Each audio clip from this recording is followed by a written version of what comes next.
Hey guys, welcome back to my channel. My name is Carly Cashman, otherwise known as the Teeny Tiny Realtor.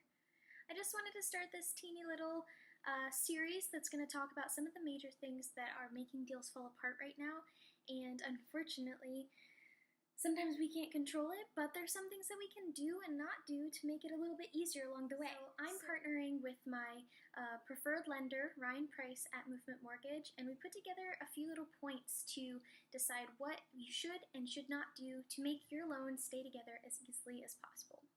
Now I'm going to be breaking this up over the course of a few different weeks, and today we're only going to go over 3 of those points.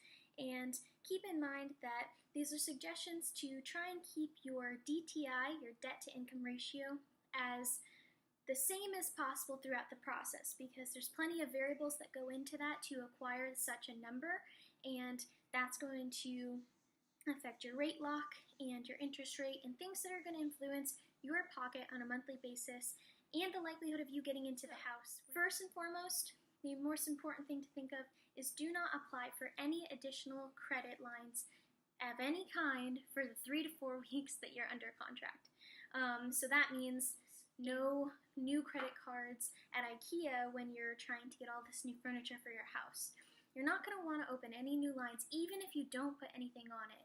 Just hold off until you close on your house, because it can negatively affect your debt to income ratio.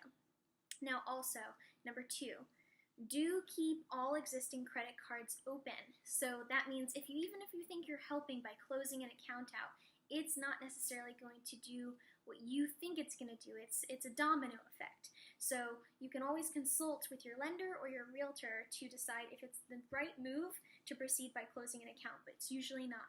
It's okay to make payments down on it to reduce your payment or to just get a chunk of that debt off, but not closing it. So keep them all open. And then number 3, kind of going with the other 2, is do not max out or overcharge on your current credit cards. You are not looking to add any more debt than you have when you initially applied for that loan. Like I said kind of before, you want to keep it all the same, because any added variables can risk your likelihood of closing with the same interest rate, or you may end up having to put more money down to kind of lock into a new interest rate, or all these different variables that go into the loan making process. So overall, you don't want to apply for any new credit cards. You don't want to overcharge or max out the credit cards that you do have, and you want to keep all the credit lines that you have open, because while they're debt, they're establishing a level of trust that you can pay off on something that you are given in a loan form. Because, if you're given $180,000, they want to know that you have what it takes to pay that off. Stay tuned for next week, because I'll have a few more tips for you guys. And like I said, I am partnering with Ryan. So if you are in the market for selling or buying a new home and you don't know which way to look, definitely reach out to me. You can comment below your email address or any questions that you have in reference to this process, and I'll be more than happy to get with you to kind of clear it up, because while it's a scary process, if you have the right people alongside you, it's not going to be that bad. So stay tuned for next week, and I will see you all soon. Bye!